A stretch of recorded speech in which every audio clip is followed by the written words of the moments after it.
O poder absoluto permitiu a certos homens organizar seu ambiente à vontade, controlar os ritmos de seu dia e escolher cada bocado com a mesma precisão com a qual ordenavam operações militares.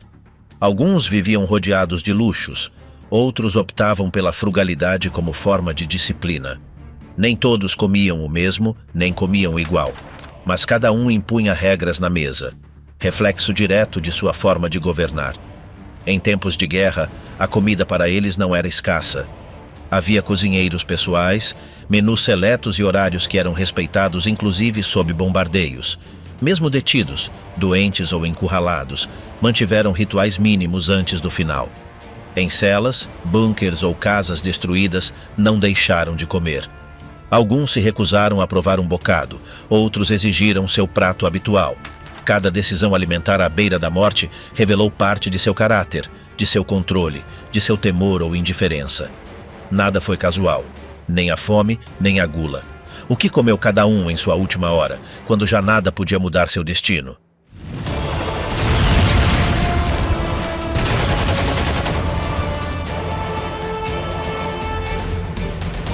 Hitler em seu isolamento final.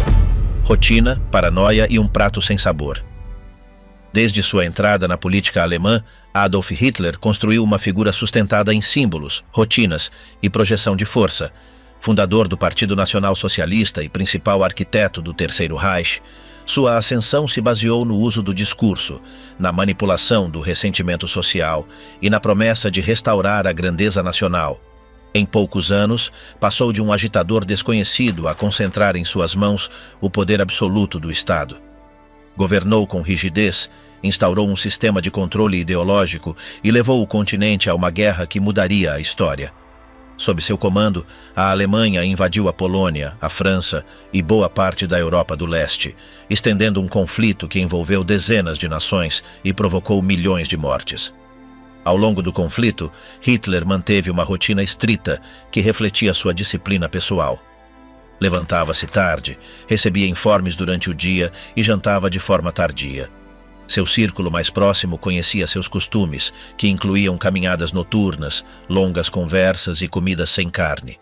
O Führer evitava o álcool, não fumava e projetava uma imagem de autocontrole que contrastava com sua agressividade política.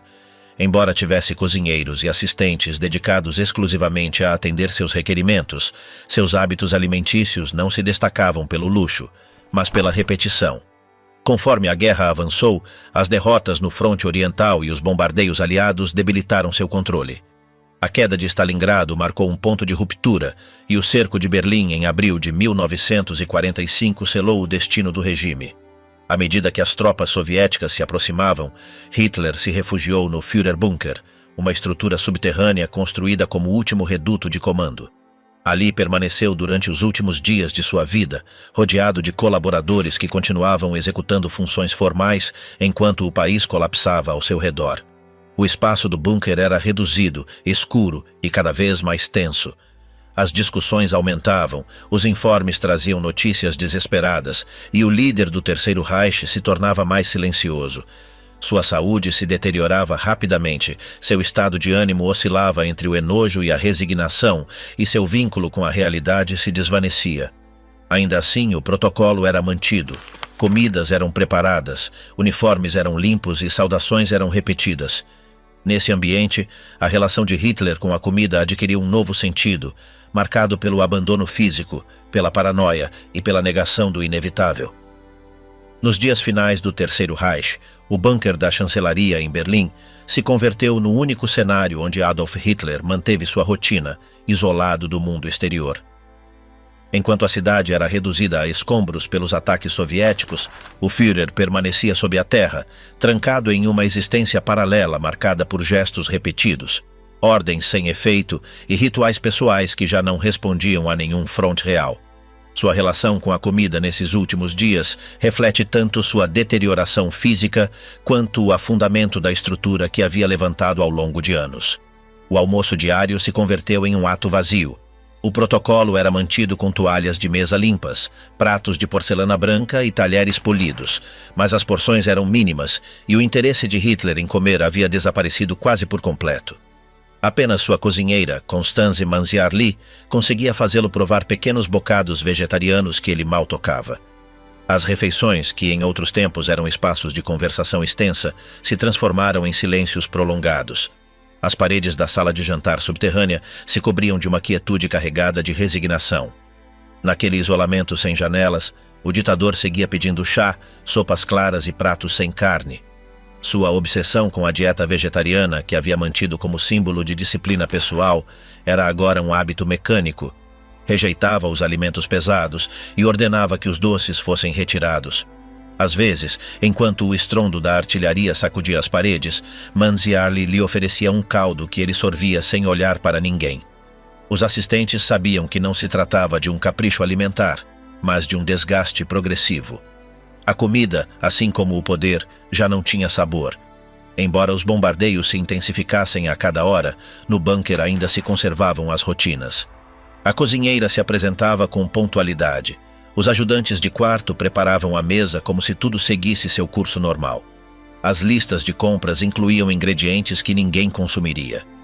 A vida nesse recinto sem luz natural girava em torno de aparências, e a comida era parte do cenário. Hitler não comia por fome nem por prazer, mas por costume, como se recusar a se sentar à mesa significasse aceitar que o tempo havia terminado. O Führer havia deixado de mostrar interesse por qualquer conversa que não se referisse ao avanço inimigo ou às traições dentro de suas fileiras. Já não perguntava por ingredientes nem agradecia os pratos. Durante os almoços mantinha a vista baixa, às vezes tremendo visivelmente, enquanto Eva Braun e outros próximos tentavam manter uma falsa serenidade. As tensões internas cresciam, mas ninguém ousava quebrar a coreografia. Somente a cozinheira percebia a mudança. Em suas palavras, Hitler era uma figura cada vez mais magra, rígida, que mal se movia e se afastava de qualquer resposta humana. Os informes médicos revelavam que sofria de tremores constantes, insônia e episódios de irritabilidade aguda. Começava a suspeitar de todos, incluindo aqueles que lhe levavam um prato.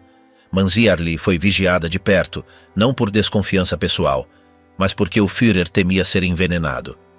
Esta paranoia reforçou seu isolamento e afetou ainda mais sua alimentação. Só aceitava comida após verificar sua origem e muitos pratos eram descartados sem serem provados. A deterioração física se acentuou.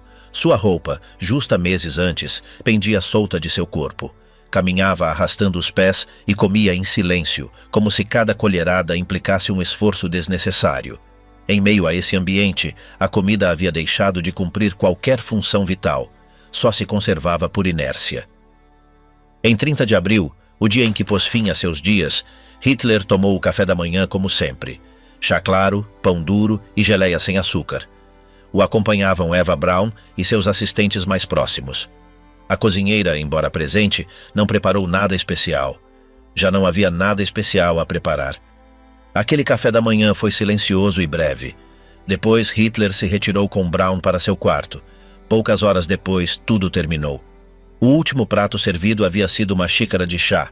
O que alguma vez foi símbolo de controle, ordem e estilo, terminou reduzido a uma bebida morna em um subterrâneo desmoronado. A desaparição do Führer pôs fim também ao aparato cerimonial que o havia acompanhado durante mais de uma década. Os rituais culinários, os menus elaborados e as conversas na mesa já não existiam. A comida, que nos primeiros anos do Reich fazia parte de sua encenação como líder sóbrio e austero, terminou no nada. Ficaram pratos sem lavar, bandejas sem recolher e uma sala de jantar abandonada.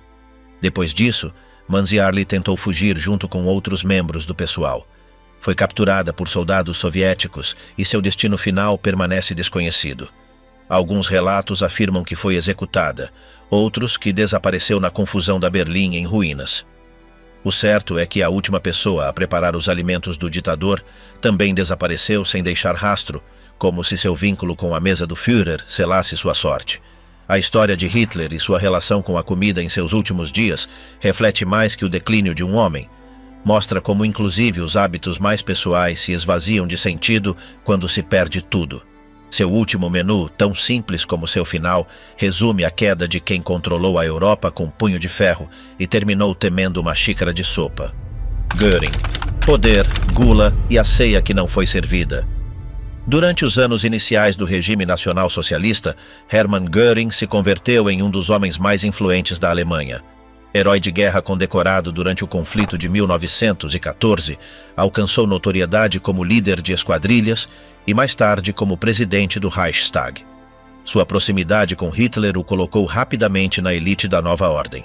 Nomeado comandante supremo da Luftwaffe, acumulou poder, privilégios e riquezas que lhe permitiram viver com uma opulência incomum, inclusive em tempos de guerra. A estética de sua mansão de Karin Hall e sua afeição pela arte roubada eram reflexo de sua visão de grandeza. Para muitos, ele encarnava a imagem do hierarca ostentoso, sempre com uniformes feitos sob medida, com decorações brilhantes e gestos teatrais.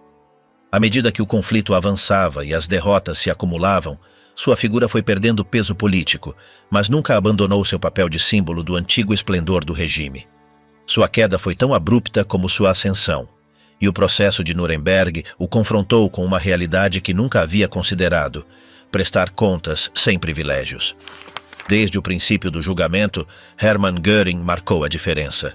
Com passo firme e porte altivo, entrou no tribunal com o mesmo ar de autoridade que havia mantido durante o regime. Ocupou o assento número 1 entre os acusados e assumiu esse lugar como se ainda tivesse algo de poder. Mostrava deferência com os juízes, se mantinha atento durante as declarações e tomava notas meticulosas. Não era o comportamento de um derrotado, mas de alguém que ainda pretendia controlar o relato dos fatos. Nos dias de descanso, compartilhava a cela com outros processados, embora costumasse se impor como figura dominante. Na hora do pátio, caminhava a passo lento, saudava com cortesia e falava com desenvoltura. Sua presença ofuscava os demais, inclusive aqueles que haviam tido cargos de igual ou maior peso. Os guardas notavam como os outros acusados, inclusive os mais relutantes, lhe prestavam atenção quando ele falava. Alguns o seguiam por respeito, outros por temor, mas ninguém o ignorava. Com os psicólogos que avaliavam seu estado mental, mostrou uma atitude colaborativa. Respondia com precisão, argumentava com habilidade e defendia suas decisões com lógica estruturada. Não reconhecia culpa, mas tampouco mostrava negação. Dizia ter atuado pelo bem do Estado, da ordem e da segurança. Cada palavra era calculada. Buscava convencer, influenciar, deixar uma impressão que sobrevivesse ao julgamento mesmo.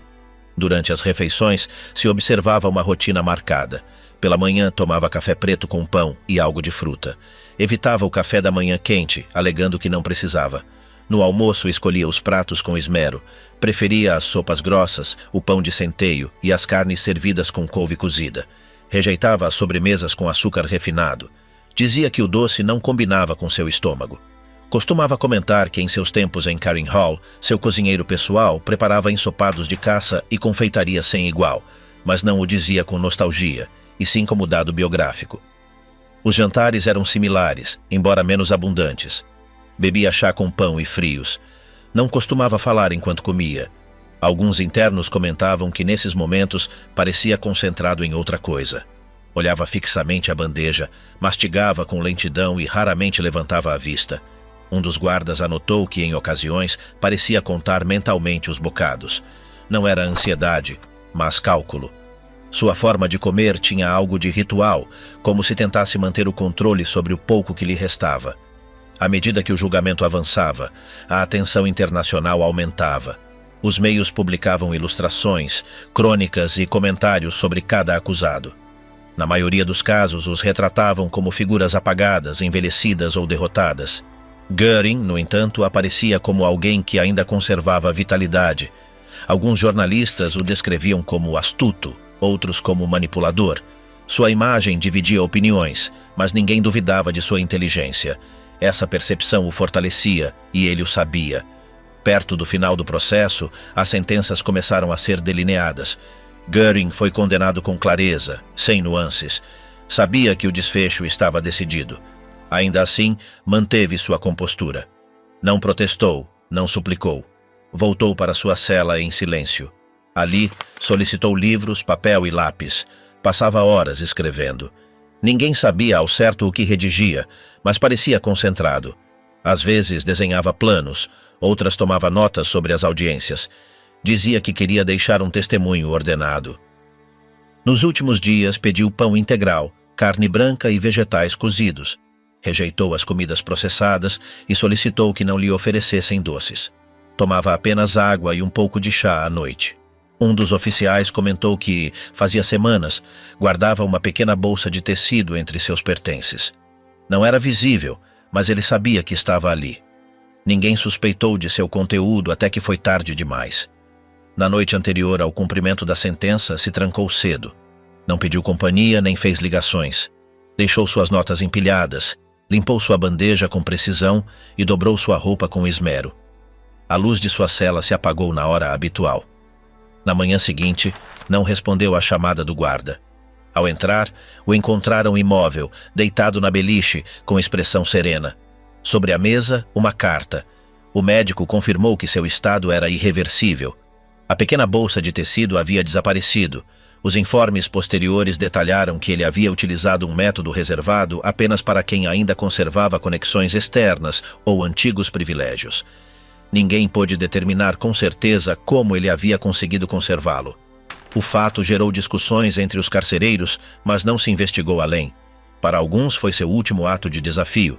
Para outros, uma forma de preservar sua imagem. As autoridades mantiveram discrição. A carta foi selada, as notas retiradas.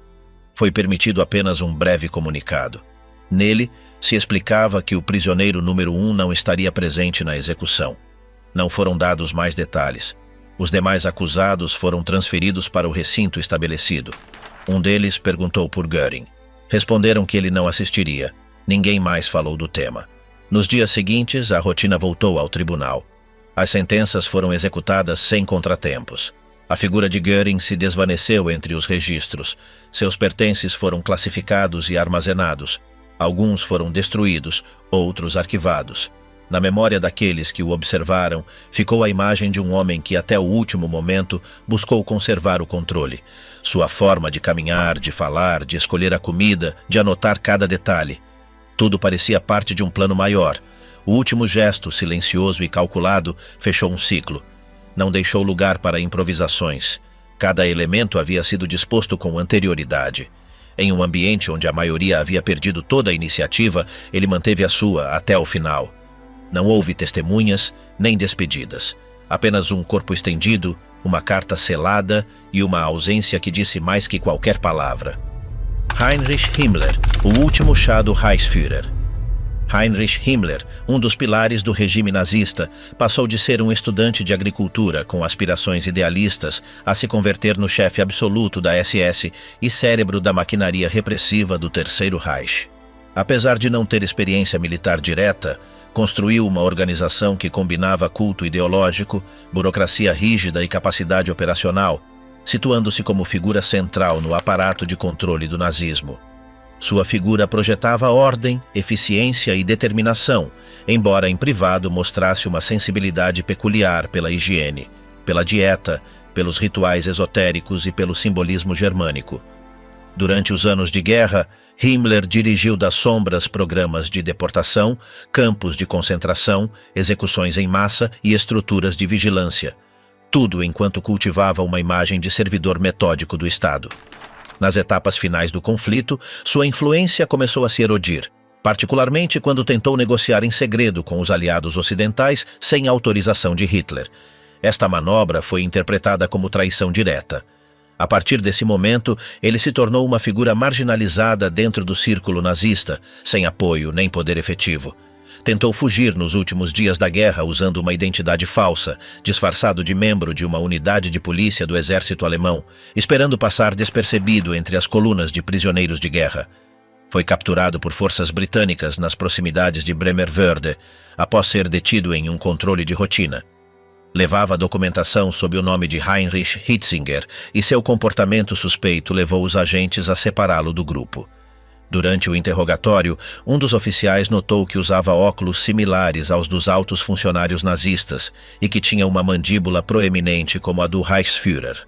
Após vários cruzamentos de informação e análises, terminou confessando sua verdadeira identidade, de forma indireta, ao exigir tratamento como prisioneiro político de alto escalão.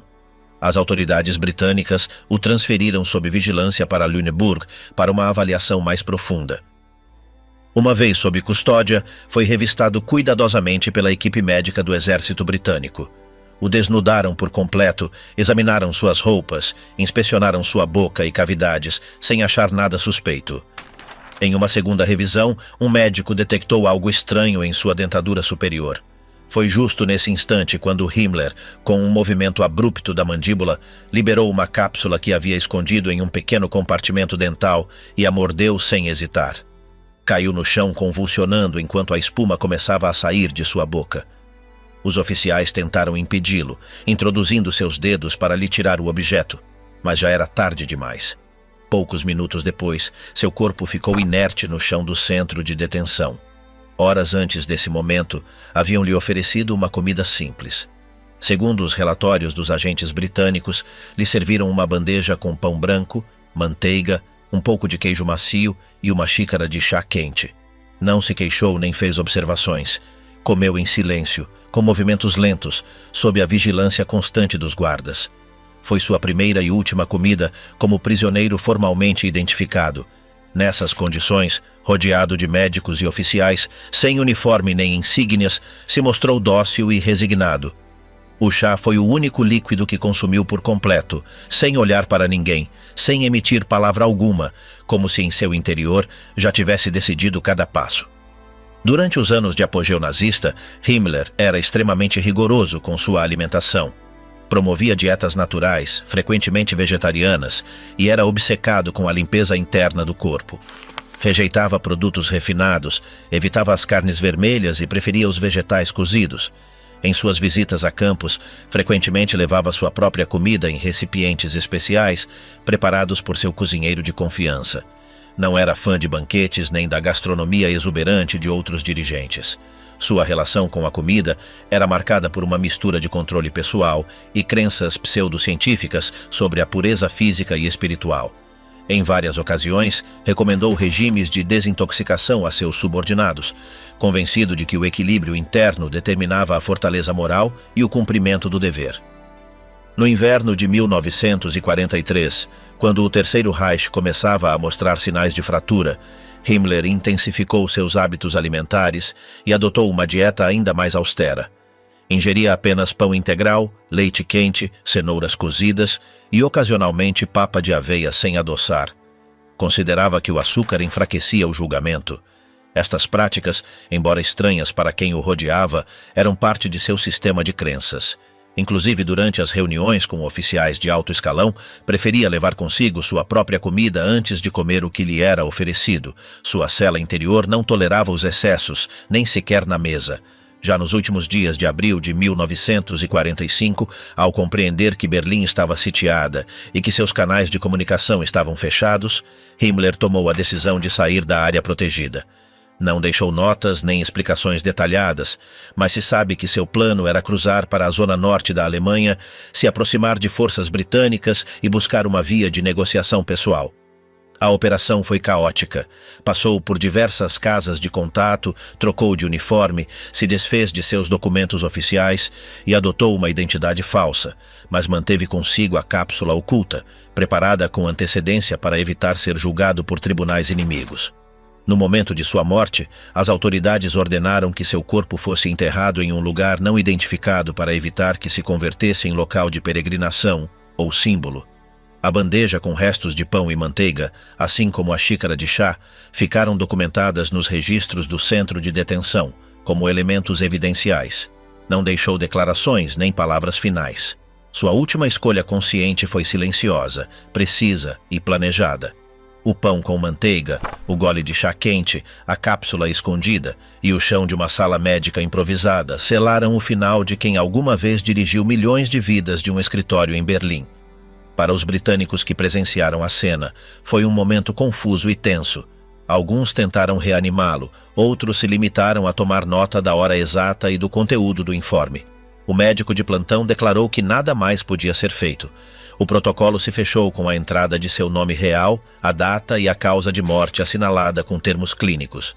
As imagens posteriores do caso mostram uma maca coberta por um lençol militar e um espaço vazio onde havia estado um dos homens mais poderosos do regime nazista. Joseph Goebbels. A última mesa do ministro da propaganda. Joseph Goebbels nasceu em Heide, no oeste da Alemanha, em 1897, no seio de uma família católica de classe trabalhadora. Desde jovem, se destacou por sua inteligência e dedicação ao estudo, embora uma doença na infância lhe tenha deixado uma lesão permanente em uma perna, o que marcou sua forma de caminhar durante toda a sua vida. Cursou estudos de literatura, história e filosofia, obtendo o doutorado em filologia germânica. Em seus primeiros anos, se dedicou à escrita e ao jornalismo, com um estilo marcado pela retórica intensa que logo transferiria para o âmbito político. Seu ingresso no Partido Nacional Socialista ocorreu em meados da década de 1920, quando foi captado pela oratória de Adolf Hitler. Logo se converteu em um dos propagandistas mais eficazes do movimento, dominando o rádio, o cinema e a imprensa para difundir a ideologia do regime. Em 1933, foi nomeado ministro da propaganda do Reich, cargo a partir do qual exerceu um controle total sobre a informação e a cultura oficial, moldando o relato público e reforçando a imagem do Führer. Durante os anos de guerra, Goebbels se manteve como um dos colaboradores mais próximos de Hitler, apoiando as campanhas militares e mantendo a moral da população mediante mensagens cuidadosamente elaboradas. À medida que o conflito avançava e as derrotas se acumulavam, seu papel adquiriu um tom cada vez mais sombrio. Em 1944, assumiu o cargo de plenipotenciário para a Guerra Total, impulsionando medidas extremas para mobilizar todos os recursos humanos e materiais. Sua vida pessoal transcorria junto à sua esposa Magda e seus 6 filhos, que se converteram em parte da imagem pública que ele mesmo projetava. Uma família modelo alinhada com a causa nacional-socialista. Em abril de 1945, com as tropas soviéticas avançando sobre Berlim, Goebbels se transferiu com sua família para o Führerbunker, o refúgio subterrâneo sob a chancelaria do Reich. Ali, em um espaço reduzido e asfixiante, se reuniu com os últimos altos comandos do regime para acompanhar Hitler em seus últimos dias. O ambiente estava carregado de tensão, com o constante estrondo da artilharia inimiga e a notícia de cidades já perdidas. Apesar da iminência do colapso, Goebbels seguia trabalhando na redação de comunicados e discursos, embora cada vez com menos impacto fora do bunker. A rotina diária naquele isolamento estava marcada pela escassez e pela falta de variedade nas comidas. Os suprimentos procediam das reservas armazenadas antes do assédio e eram racionados de forma estrita. As refeições eram servidas em uma sala de jantar comum, com pratos simples que contrastavam com a abundância dos anos anteriores. Goebbels, que nunca havia sido especialmente exigente com a comida, aceitava sem se queixar os menus limitados, mais focado em seguir de perto cada notícia do front. Entre os alimentos que eram servidos, predominavam sopas grossas, pão escuro, um pouco de manteiga e café de substituição. O ambiente durante as refeições era silencioso, interrompido apenas por breves comentários sobre a situação militar ou por tentativas de conversação que rapidamente se desvaneciam diante da realidade do momento. Com a morte de Hitler em 30 de abril, Goebbels se converteu brevemente no chefe de governo do Reich, embora na prática o controle sobre Berlim estivesse já em mãos do Exército Vermelho. Sabia que sua posição era insustentável e que não tinha possibilidade de negociar uma rendição que evitasse represálias. Apesar disso, continuou assistindo a reuniões e mantendo uma rotina diária junto à sua esposa e filhos. Em 1º de maio, o ambiente no bunker mudou por completo. A notícia de que a guarnição de Berlim estava a ponto de se render acelerou as decisões finais. Goebbels e Magda permaneceram grande parte do dia com seus filhos, enquanto fora se escutavam as explosões e disparos que marcavam o fim da batalha. Em suas últimas horas, Goebbels se mostrou sereno e determinado. Compartilhou uma refeição junto à sua esposa, com um menu que, embora escasso, foi disposto com certo cuidado para esse momento. Na mesa havia pão, algo de frios, umas poucas batatas cozidas e café de substituição. A escolha não respondeu a um gosto particular, mas ao que restava disponível na despensa do bunker. Comeram em silêncio, trocando olhares mais que palavras.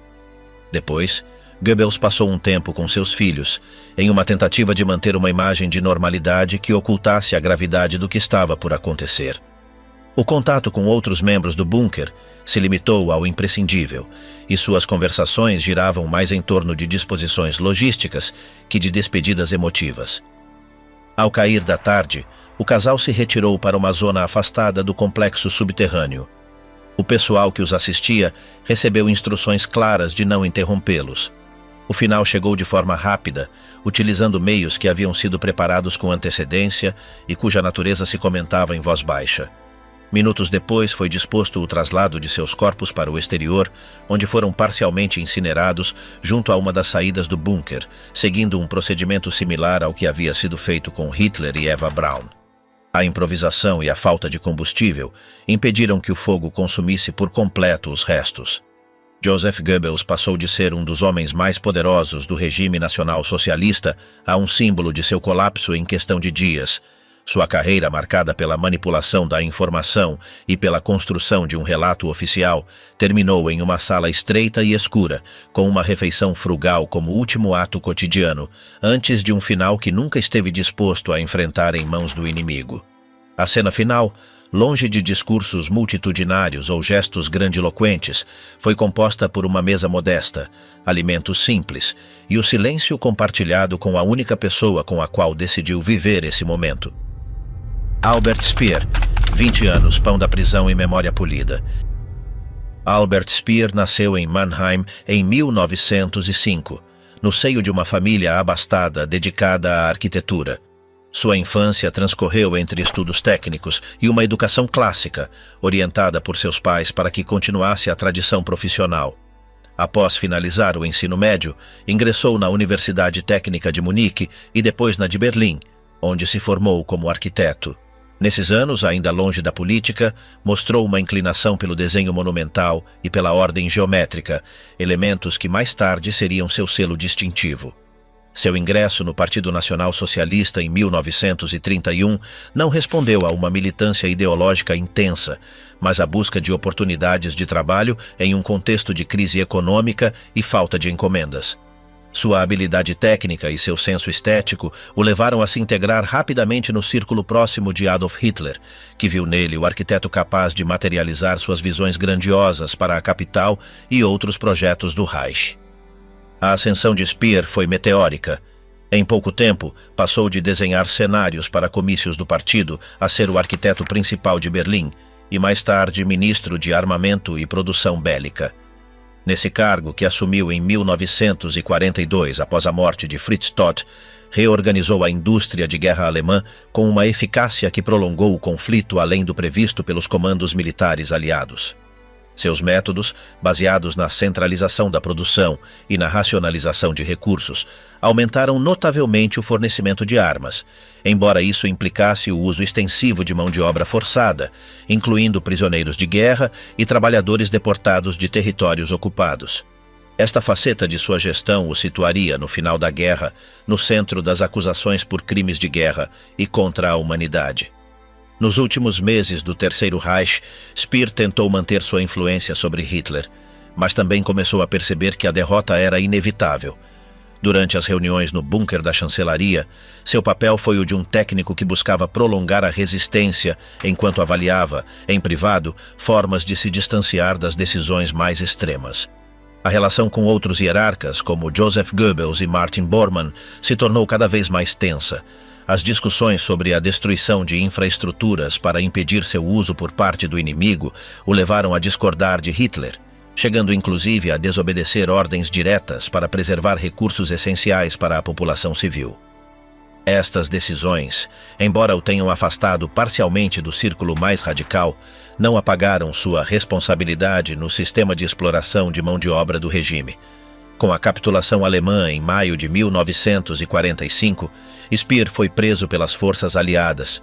Durante os julgamentos de Nuremberg, adotou uma estratégia distinta da maioria de seus companheiros. Reconheceu a autoridade do tribunal e assumiu uma parte da responsabilidade moral pelas ações do regime. Embora tenha negado ter tido conhecimento direto do extermínio em massa, aceitou que sua posição lhe dava uma cota de responsabilidade pelo ocorrido. Esta postura lhe valeu evitar a pena de morte, recebendo em troca uma condenação de 20 anos de prisão, que cumpriu integralmente na prisão de Spandau. Em Spandau, Speer levou uma vida regida pela rotina carcerária. Seus dias transcorriam entre trabalhos de manutenção, caminhadas cronometradas no pátio e longas horas de leitura e escrita. O isolamento da prisão, compartilhada apenas com outros poucos hierarcas nazistas sobreviventes, lhe deu tempo para refletir e registrar sua experiência. Assim nasceram seus diários, que descrevem não apenas seu papel no regime, mas também a vida diária na prisão, as conversas com outros internos e as tensões com os guardas. O tom de seus escritos oscilava entre a justificação, a introspecção e o relato detalhado dos últimos anos do Reich, com um interesse especial em deixar sua versão para a posteridade. Nesses apontamentos também relatou a progressiva perda de contato com o mundo exterior. As notícias chegavam filtradas pela censura penitenciária e as visitas eram escassas e controladas. Para ocupar o tempo, se dedicou à jardinagem e a projetos de escrita que organizava meticulosamente. A monotonia só se rompia com as mudanças na administração da prisão ou as visitas de inspeção por parte de autoridades estrangeiras. Sua saúde se manteve relativamente estável durante a maior parte de sua reclusão, embora o envelhecimento e as limitações físicas começassem a ser notados perto do final da condenação. Speer foi libertado em outubro de 1966, após cumprir exatamente 2 décadas de encarceramento. Ao sair, encontrou um país transformado pela reconstrução e pelo crescimento econômico do pós-guerra. Embora muitos o vissem com desconfiança, ele conseguiu estabelecer uma nova vida como escritor e conferencista, publicando suas memórias e participando de entrevistas onde defendia seu papel como um tecnocrata alheio às decisões mais brutais do regime. Este relato pessoal, no entanto, foi questionado por historiadores e sobreviventes que consideravam sua versão incompleta ou tendenciosa. Em seus últimos anos, Speer viveu entre a Alemanha e viagens internacionais, mantendo um perfil relativamente alto para um ex-hierarca nazista. Sua morte em 1981, durante uma visita a Londres, pôs fim a uma vida marcada pela contradição. A ascensão rápida graças à confiança de Hitler, a responsabilidade no aparato de guerra e um prolongado isolamento que lhe permitiu construir a imagem de um homem arrependido. Seus diários, publicados com grande sucesso, continuam sendo uma fonte relevante para entender a maquinaria do Terceiro Reich a partir da perspectiva de um de seus mais altos responsáveis, assim como para analisar o complexo processo de reinterpretação pessoal que empreendeu nos anos posteriores à guerra. Jodl, o militar que assinou a rendição. Alfred Jodl nasceu em 7 de maio de 1898 em Würzburg, no seio de uma família bávara de tradição militar. Sua infância transcorreu em um ambiente marcado pela disciplina e pelo senso do dever, traços que influenciariam o rumo de sua vida. Ingressou em uma escola de cadetes em Munique, onde desenvolveu as habilidades que o levariam a se destacar na artilharia. Ao estourar a Primeira Guerra Mundial, foi designado para o fronte ocidental e participou de combates de grande intensidade. Durante o conflito, foi ferido em 2 ocasiões, experiência que fortaleceu sua imagem de oficial resistente e dedicado à causa. Após o armistício de 1918, permaneceu no exército reduzido da República de Weimar, o Reichswehr, onde se especializou em artilharia e tática. Durante a década de 1920, se adaptou às restrições impostas pelo Tratado de Versalhes, focando no aperfeiçoamento técnico e no ensino militar. Quando Adolf Hitler ascendeu ao poder, Jodl já havia consolidado uma carreira estável, sem buscar protagonismo político, embora com o tempo ficasse alinhado com o regime nacional-socialista. Em 1935, foi promovido a major e pouco depois começou a ocupar postos-chave no Estado-Maior. Sua capacidade para o planejamento estratégico o levou, em 1938, a se integrar na oficina de operações da Wehrmacht, onde participou do desenho de planos militares que precederam as anexações da Áustria e dos Sudetos. Em setembro de 1939, no início da Segunda Guerra Mundial, foi designado chefe do Estado-Maior de Operações do Alto Comando das Forças Armadas, OKW, sob a autoridade direta de Wilhelm Keitel e em estreito contato com Hitler. De seu escritório em Berlim, Jodl coordenou operações em todos os frontes, assinou diretivas que autorizavam a guerra de represálias contra partisãs e que endureciam o tratamento a prisioneiros soviéticos. Seu papel administrativo e de assessoria estratégica o converteu em uma figura-chave da engrenagem militar do Reich, embora raramente aparecesse em público. Durante a invasão da França em 1940, participou do planejamento dos movimentos que permitiram o rápido avanço alemão em direção ao Canal da Mancha. Nos anos seguintes, supervisionou o desenvolvimento de operações na União Soviética, no Mediterrâneo e no norte da África. No verão de 1944, Jodl foi ferido em um atentado à bomba contra Hitler na Toca do Lobo, mas sobreviveu com lesões menores. Continuou em seu cargo até os últimos dias do Terceiro Reich, quando foi um dos oficiais que acompanharam Hitler no bunker de Berlim. No entanto, quando o cerco soviético se estreitou, Jodl não permaneceu na capital. Em 23 de abril de 1945, recebeu a ordem de se transferir para Flensburg, onde Karl Dönitz havia estabelecido o governo provisório. Em Flensburg, Jodl se converteu no enlace principal com os aliados para coordenar a rendição.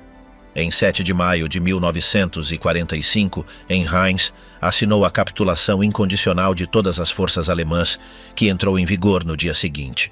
Para ele, aquele ato representou o final de sua carreira e o início de um processo judicial que o levaria ao banco dos réus em Nuremberg. Detido por tropas britânicas, foi transferido para o Centro de Detenção Internacional, onde permaneceu incomunicável grande parte do tempo. Os promotores aliados o acusaram de crimes de guerra e crimes contra a humanidade, assinalando sua assinatura em ordens que implicavam a execução sumária de prisioneiros e civis. Durante o julgamento, Jodl tentou se apresentar como um soldado que havia cumprido instruções sem autoridade para desobedecê-las. Alegou que não havia participado de assassinatos de forma direta e que sua função havia sido puramente técnica. No entanto, os juízes consideraram que seus atos e decisões haviam contribuído para o desenvolvimento de uma guerra de extermínio. Nos meses prévios à sentença, sua vida na prisão foi marcada por rotinas estritas. Compartilhava o tempo com outros altos comandos nazistas, entre eles Keitel e Dönitz. Mantinha conversas com psicólogos e capelães, repassava documentos de sua defesa e escrevia reflexões sobre sua carreira militar. Em algumas ocasiões, aceitava falar de sua infância e dos anos na escola de cadetes, descrevendo o ambiente rígido que moldou seu caráter. Não mostrou arrependimento explícito, mas admitiu que a guerra havia terminado em um desastre para a Alemanha. A sentença foi ditada em 1º de outubro de 1946. O tribunal o declarou culpado em todas as acusações e o condenou à morte na forca. A execução foi fixada para a madrugada de 16 de outubro. Durante os dias que se seguiram, Jodl recebeu visitas de seu advogado e do capelão e manteve um contato limitado com sua esposa, que lhe enviou cartas de apoio. Em sua cela, revisava anotações e relia fragmentos de textos militares, talvez como um modo de se agarrar à identidade que o havia acompanhado toda a sua vida. Na noite anterior à execução, Jodl jantou em sua cela. O menu era simples, sem luxos nem pedidos especiais. Um prato de carne assada acompanhado de batatas e verduras, um pedaço de pão, manteiga e café. Não houve vinho nem sobremesa elaborada, e comeu em silêncio, concentrado, sem conversar com os guardas que o vigiavam. Terminou a comida lentamente, como se quisesse prolongar cada momento. Depois escreveu uma breve nota de despedida, que entregou ao capelão para que chegasse à sua esposa. Nela não pediu perdão nem fez reflexões políticas, e sim agradeceu a lealdade e o afeto recebidos. Nas primeiras horas de 16 de outubro, os guardas o despertaram. Jodl se vestiu com calma, ajeitou o casaco e caminhou em direção ao patíbulo sem resistir. Subiu os degraus com passo firme e, segundo testemunhas, manteve o olhar à frente. Pouco antes que a alça-prema se abrisse, pronunciou uma frase breve que aludia à sua lealdade à Alemanha. Seu corpo foi enterrado em um lugar não revelado, como o dos demais executados, para evitar que se convertesse em um ponto de reunião simbólica. A figura de Alfred Jodl ficou ligada à maquinaria militar do Terceiro Reich e às decisões estratégicas que prolongaram a guerra. Foi um oficial que ascendeu da base até a cúpula do comando operacional, um planejador meticuloso cuja assinatura aparecia em documentos decisivos. Sua última refeição, modesta e sem cerimônias, refletiu talvez o tom de seus últimos dias, uma espera silenciosa diante de um final inevitável, marcado pela condenação da história. Hus, o comandante que nunca viu fome em sua mesa. Rudolf Höss nasceu na cidade de Baden-Baden, no sudoeste da Alemanha, em 25 de novembro de 1900. Sua infância transcorreu em um ambiente profundamente católico e marcado por uma estrita disciplina familiar, onde a obediência e a fé ocupavam um lugar central. Desde jovem, mostrou uma personalidade reservada, pouco inclinada à vida social e com uma grande capacidade para aceitar sem questionar as regras que lhe impunham. Após a Primeira Guerra Mundial, na qual participou como soldado, regressou a um país desorientado e debilitado. Como muitos veteranos, buscou uma nova estrutura que substituísse a ordem perdida. A encontrou no Partido Nacional Socialista e, pouco depois, nas fileiras das SS, onde sua carreira se consolidaria até convertê-lo em uma figura-chave do sistema de campos de concentração. Em seus primeiros anos dentro das SS, Höss assumiu diferentes funções de custódia e administração. Sua meticulosidade e sua capacidade para aplicar instruções sem se desviar do regulamento chamaram a atenção de seus superiores.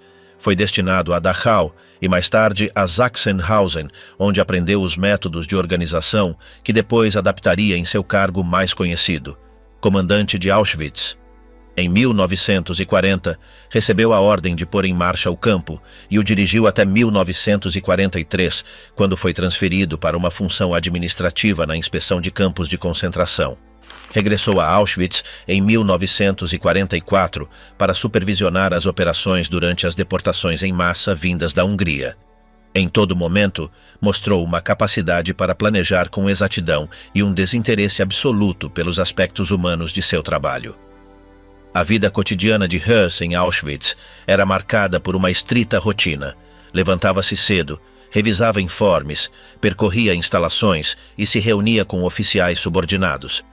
Vivia com sua família em uma casa situada a poucos metros da entrada principal, o que lhe permitia passar tempo com sua esposa e filhos, alheio à realidade que se desenvolvia do outro lado das cercas de arame farpado. Sua alimentação, em contraste com a fome que sofriam os prisioneiros, era variada e abundante.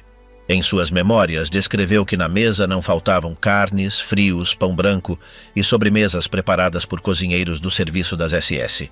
O café, o chá e a cerveja estavam presentes com regularidade e a carne de porco e vitela era servida com frequência, acompanhada de verduras frescas cultivadas em hortas próximas e administradas pelo próprio pessoal do campo. Sua dieta era a de um oficial bem provido em tempos de guerra, com acesso a rações especiais designadas aos comandos. Durante seus períodos de descanso, Höss desfrutava de passeios com sua família e dedicava tempo à jardinaria. Nas reuniões com outros oficiais, as comidas costumavam ser um momento para reforçar a camaradagem. Eram servidos pratos tradicionais alemães como assados, salsichas e ensopados, às vezes complementados com produtos obtidos de forma preferencial graças ao sistema de abastecimento das SS. Sua alimentação era também um reflexo de sua condição hierárquica. Enquanto no campo a subnutrição era a norma, ele podia escolher entre várias opções e comer em abundância. Esta diferença se converteu em um dos contrastes mais marcados entre sua vida privada e o ambiente que dirigia.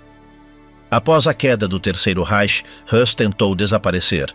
Foi capturado em 1946, depois de vários meses oculto sob uma identidade falsa.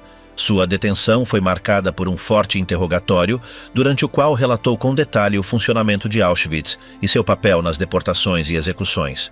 No processo judicial na Polônia, admitiu sua responsabilidade e descreveu as ordens que havia recebido e executado.